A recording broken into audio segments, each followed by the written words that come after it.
चांगले आहात तुम्ही, पण मी खूप वाईट आहे। गेला महिना झाला हिमांशूच्या पोटात दुखतंय, पण मी त्याच्यासाठी काही नाही केलं। आज तो आला ना की त्याला आधी दवाखान्यात घेऊन जाणार आहे। आज त्यांनी हिमांशूचं कार्य झाल्या झाल्या तिला इथे पाठवलं। केतन आणि त्याच्या परिवाराने आग्रह केला असेल मान्य आहे, पण आपल्या मुलीला अशा परिस्थितीत परक्याकडे पाठवलं, त्यांच्यापेक्षा हे चांगलं सांभाळू शकतील? तुम्ही तिला मुंबईला घेऊन गेलात आणि मला वाटलं की नाही, काही नाही। अण्णा, जे तुम्हाला वाटलं ना तेच मला वाटलेलं, पण केतनचं प्रेम सायलीवर आहे आणि मला त्यांच्या प्रेमाआड यायचं नाही।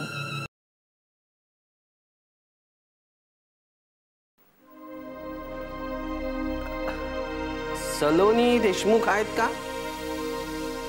कोण हवंय? वाघीण आपलं सलोनी देशमुख। आपण कोण? मी पत्रकार हरीश देसाई। पत्रकार? हा पत्रकार। सियाच्या केस संदर्भात आलात का? बरोबर। तुम्हाला कसं कळलं? मला बोलली होती ना ती। हो, बसा ना, बसा। थँक्यू। चहा घेणार का? नाही, नको, मी जास्त चहा नाही घेत। ओ, हेल्थ कॉन्शियस दिसताय तुम्ही। सलोनी कुठे आहे ना, बाहेर गेली दुकानात, आता येईलच एवढ्यात। पत्रकार आहे, सियाची बातमी हायलाइट करणार। सिया मिळाली पण बदनामी होणार, बदनामी। ती सुरेखा बाकी कशाने मरो ना मरो, पण बदनामीने नक्कीच मरणार। वाहत्या गंगेत हात धुवून घेतलाच पाहिजे, पण आता जे करायचं सांभाळून। कधी येणार सलोनी? येईल आता, लगेच येईल। बरं, तुम्ही इथे कधीपासून राहता? कधीपासून राहताय याचा संबंध माझ्याशी आहे की या कुटुंबाशी? तुमच्या संबंधीच विचारतो मी। काकी तुम्हीच ना? हो, मीच। मी गेली 15 वर्ष इथे राहते। अरे वा, म्हणजे तुम्हाला घराविषयी बरंच माहिती असणार। काही प्रश्न विचारले तर राग नाही येणार ना? आता तुम्ही रागवण्यासारखं विचारू नका, म्हणजे राग येणार नाही। मला तुमच्या सियाविषयी माहिती हवी होती। कशी गायब झाली असावी ती? आता अहो, ती कशी गायब झाली हे जर आम्हाला माहित असतं तर आम्ही तिला शोधून नसतं आणलं का? नाही, म्हणजे मला असं म्हणायचं होतं की ती गायब झाली त्यावेळी काही अनपेक्षित वगैरे असं काही घडलं नाही ना? नाही हो, आम्ही त्या दुःखामध्ये एवढं डुबलो आहोत की बाकी काही कळतच नाही। एवढी सालस मुलगी सिनेमा लाईनीमध्ये गेलीच कशाला? साधी सरळ नोकरी करायची. हो किती समजवलं, पण समजवलं किती भडकायची. नाही हो नाही, तिला मोठी हिरोईन बनण्याची नशा चढली होती. अरे मी पण काय सांगत बसली आहे. चांगली होती ती, मला एवढंच सांगायचंय. किती सिनेमे केले तिने आतापर्यंत? 2 केले भोजपुरी. आताही ती कुठेतरी UP बिहार मध्ये जाते म्हणून सांगून गेली. UP की बिहार? मला नाही ओठाव. तुम्ही तिच्या काकी आणि तुम्हाला माहित नाही? तुम्हाला काय सांगायचं. अहो तिचा स्वभाव थोडा हट्टी होता. तिला काही विचारलं की तिला राग यायचा. तिला फार प्रश्न केलेले आवडायचे नाही. मला सांगा तिचा मित्र परिवार कसा होता? नाही बाबा, कधीच नाही विचारलं. नाही म्हणजे हिम्मतच नाही झाली विचारायची.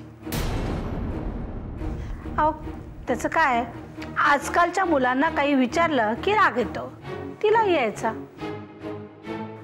कधी कधी तिला सोडायला यायचा कोणीतरी.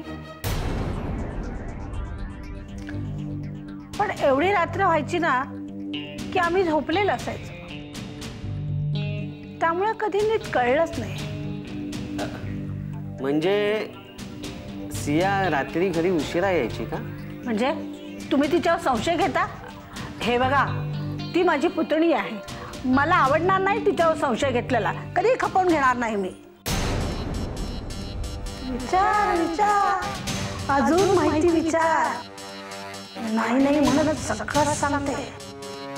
आता काठीची आपच बेशीवर टाकते.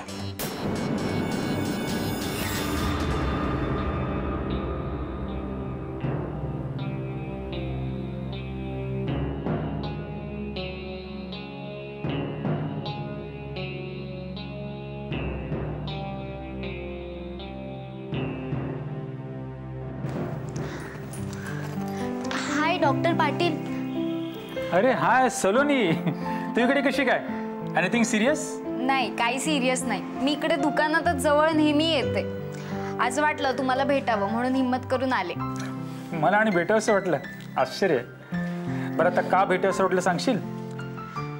का असं नाही सांगता येणार, पण वाटायचं की तुम्ही माझ्यावर इतके उपचार केलेत आणि तुमचे आभार मानायचे कुठेतरी राहून गेले, म्हणून मुद्दामच आज आले. हिम्मत करून? अगं मस्करी केली मी.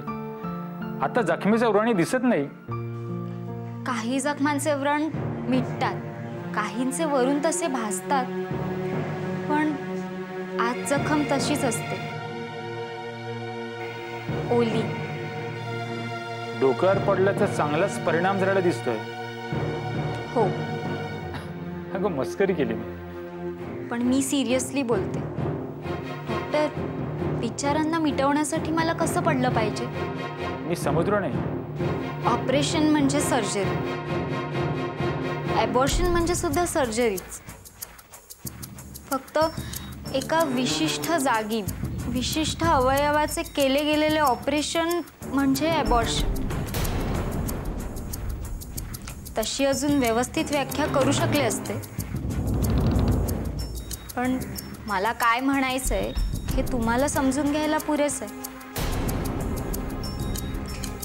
तुम्हाला ना काहीतरी बोलायचंय, तुम्ही बोलायला तयार नाही आहात. डॉक्टरने आपल्या पेशंटशी खोटं बोलू नये असं म्हणतात. मग तुमच्यावर कोणाचं प्रेशर आहे का? तुला नेमकं काय विचारायचंय मला कळलं नाही. तुम्हाला खरंच कळलेलं नाहीये? नाही. माझं ऑपरेशन झालंय की ॲबॉर्शन?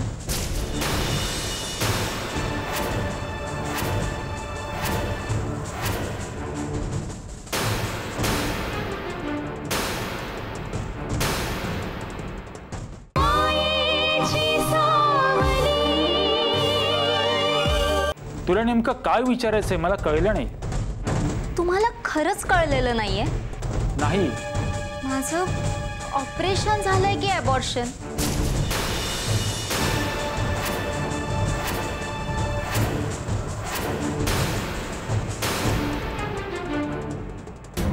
डोक्याला टाके पडतात ऑपरेशनचे,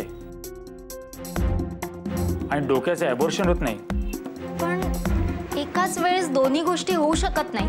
होऊ शकतात ना, पण तुझ्या बाबतीत असं काहीही झालेलं नाहीये. ठीक आहे, तुम्ही जे बोलताय तेच खरं आहे असं मी समजते. तुमचा वेळ दिल्याबद्दल थँक्यू. येते मी.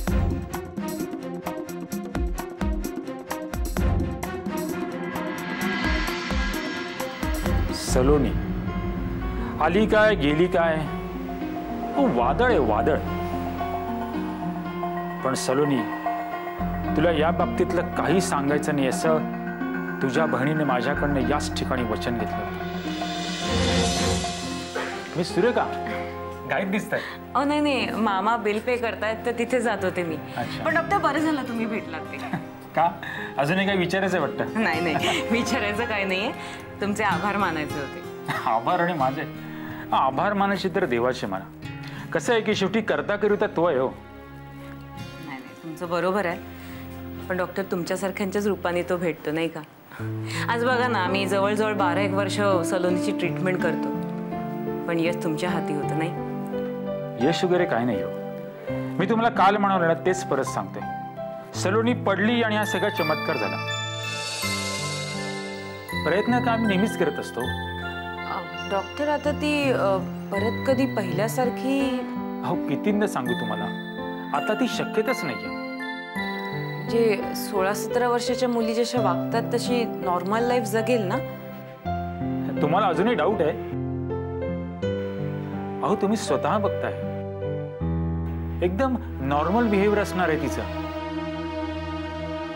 आता अगदी तसंच. हे बघा, तुम्ही आता काही धास्ती मनात बाळगू नका. म्हणजे तिला शाळेत वगैरे घालता येईल ना? अवश्य.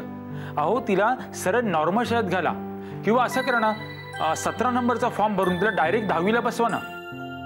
हो 10वीला, पण एवढा अभ्यास झेपेल का तिला? अहो झेपेल म्हणजे आता ती त्याच वयाची आहे. पण तरीही. अहो मॅडम, 2 दिवस ती इकडे आहे, मी बघतो ना तिला, तिचे प्रश्न, तिची जिज्ञासा. अहो सुरवंटाचं फुलपाखरू हो पाहतंय आणि तुम्ही काय असं जर तर करत बसलाय. हे बघा, माझ्यावरती विश्वास ठेवा. तिला शिकवा, खूप शिकवा. शिकेल ती. स्वतःच्या पायावरती उभी राहणार आहे ती. आता घरात असं एखादं मूल असलं की घराची काय अवस्था असते जाणतो. पण आता ते दिवस सरलेत. अगदीच अलंकारित भाषेत बोलायचं म्हणजे सलोनीचा आणि तिच्याबरोबर तुमचाही वनवास संपला. फक्त अजून एक मोठं शून्य तिच्या समोर आहे. तिला तुम्ही अनोळखी आहात, हे जग अनोळखी आहे. आपण गाढ झोपल्यानंतर, आपल्याला गदागदा हलवून जाग केल्यानंतर आपली जी अवस्था होते ना, आता तिची तीच अवस्था आहे. हो, पण म्हणून तुमच्या कपाळावरती चिंतेचं जाळं नको. हळूहळू रुळेल ती. बरं अजून काही? नाही, काही नाही डॉक्टर. अजूनही तुमच्या मनाचं पूर्ण समाधान झालेलं दिसत नाहीये. होईल, वेळ जाईल ना त्याचं सगळं सुरळीत होईल बघा. बरं पहिले 4-5 दिवस ना दिवसाआड तिला बँडेज बदलायला घेऊन या. आणि हो, एक सांगायचं राहिलं तुम्हाला. काय? सिरियस नाहीये, आनंदाचीच बातमी आहे. आमच्या डॉक्टर भडसावळींनी तिची IQ टेस्ट घेतली. मला म्हणाले की ट्रिमेंडस मेमरी येईल मुलीची. आपण डोक्यावरती पडली म्हणतो ते येडपट या अर्थी, पण या मुलीच्या बाबतीत डोक्यावर पडलीचा अर्थच बदललाय. तुम्हाला सांगतो, ती जर व्यवस्थित शिकली ना तर ती आंतरराष्ट्रीय कीर्तीची सर्जन तरी बनेल, नाहीतर एखादी सायंटिस्ट तरी. डॉक्टर, हे सगळं तुम्ही खरंच सांगता? अशा बाबतीत आम्ही मस्करी नाही करत. डॉक्टर भडसाळे जे म्हणाले ते मी तुम्हाला सांगितलं. डॉक्टर पाटील, तुमच्या डॉक्टर भडसावळेंनी जे काही सांगितलंय ना ते मी अनुभवलंय. ती खरंच सुधारली आणि बदलली. आधी तिला काही सांगितलं ना तरी पटायचं, पण आता तिला पटवून द्यायला दमछाक होते. डॉक्टर, जर तिला तिच्या प्रेग्नन्सी विषयी काही कळलं तर काय हे बघा, तिच्यापासून काहीही लपवू नका. अहो त्यात तुमचा तर काही दोष नव्हता ना तिचा. हे बघा, झालेलं सगळं सांगून टाका. तुम्हाला जमत नसेल तर मी सांगतो. नाही डॉक्टर, प्लीज तिला ह्यातलं काही एक कळता कामा नाही. का? हे बघा, हे सगळं सांगायला माझ्याकडे खरंच वेळ नाहीये, पण तिला हे कळता कामा नाही. कारण जे पाय आता उभे राहणार आहेत त्यांना परत पांगळं झालेलं मला बघवणार नाही. So please doctor. ठीक आहे, मी तुम्हाला वचन देतो की ही गोष्ट मी कोणालाही सांगणार नाही. थँक्यू.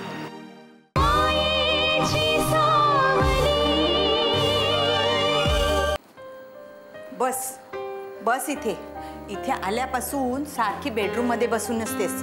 बस, कंटाळी असशील ना. हर्षदा, अगं अशी घुमी होऊन किती दिवस चालणार? अगं जे झालंय ते झालंय बाळा, पण तू आता हळूहळू नॉर्मल लाईफ सुरू कर.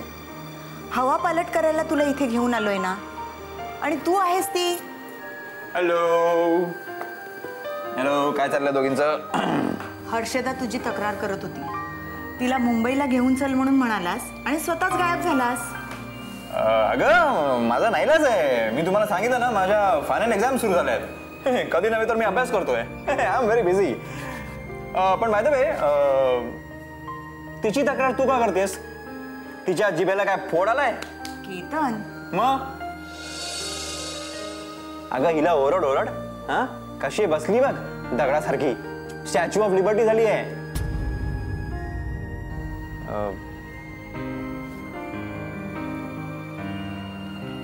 अगं आई, मी आज पहाटे पहाटे कसं काय उठलो माहितीये का? फालतू प्रश्न विचारू नकोस. तुझी एक्झाम सुरू आहे म्हणून. चूक, गलत जवाब. हे तुम्हाला नाहीतरी उठवलंच असतंस. अगं मी लवकर का उठलो माहितीये? मी स्वप्न बघितलं, आणि स्वप्नात कोणाला बघितलं माहितीये? हिमांशू.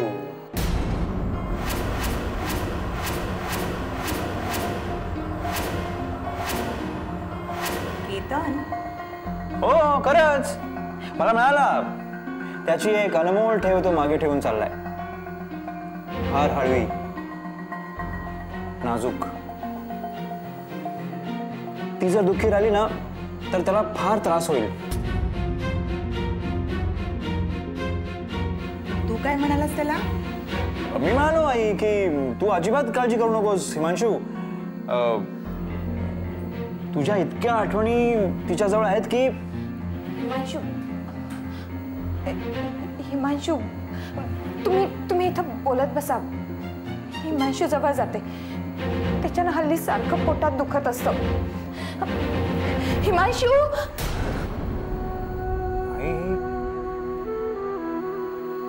सकाळपासून आत बसून ही अशी बरळत होती.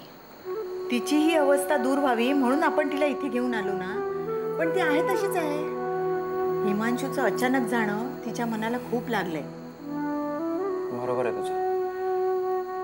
मला वाटतं आपण तिला सायकॅट्रिस्टकडे घेऊन जाऊया. अण्णांनाही मी सांगितलंय. त्यांची पण कंडिशन अशी आहे ना की. तुझं म्हणणं पटतंय मला. आपण तिच्यावर ट्रीटमेंट करू. पण तू अण्णांशी परत एकदा बोलून घे. त्यांना कॉल करते मी. अच्छा, परत विसरण्याच्या आधी हे सायलीची पत्रिका तू मागवली होतीस ना. फार लवकर आणलीस. अगं या सगळ्या गोंधळात राहूनच केलं. अरे आयुष्य सरळ सोपं नसतं, म्हणून सगळ्यांनीच असं उशीर करत राहिलं ना तर. अगं बाई, चूक माझ्याकडून झालेली आहे. तिने मला केव्हाच दिली होती. ठीक आहे. अच्छा ते जाऊ दे. काय ते तुझे ते स्वामीजी, त्यांना कधी भेटायचं आहे? आधी हर्षदावर ट्रीटमेंट करू. नाही ते करूच, पण कधी जायचं आहे? आधी हर्षदाची ट्रीटमेंट. अगं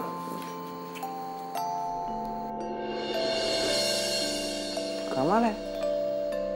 काय झालं आईला? हर्षदाची फारच काळजी करायला लागली.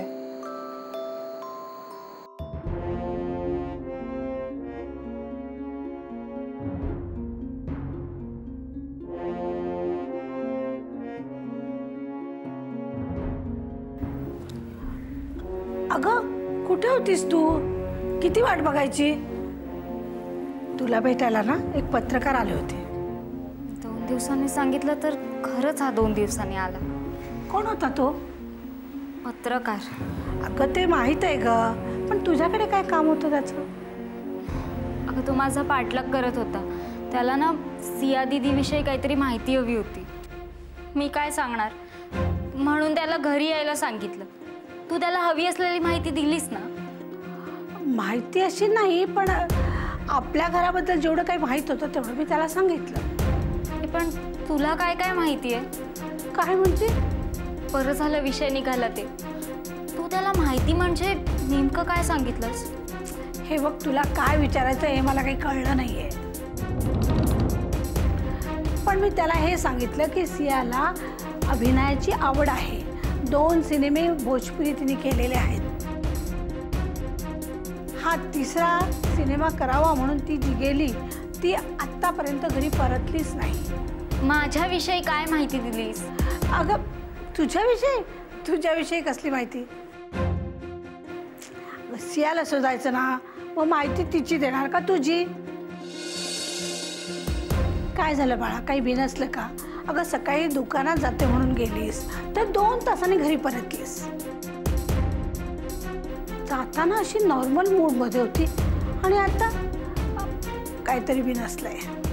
अगं तुला नाही सांगणार तर कोणाला सांगणार? काकी, माझे पाय ना त्या हॉस्पिटलजवळ नेहमी अडखळतात. केतन माझ्या यादीत नव्हता. हां, आता सलोनीला काय वाटलं, ती तिथे का गेली हे सलोनी आल्यावर कळेल. केतन, माझं अबॉर्शन झालंय.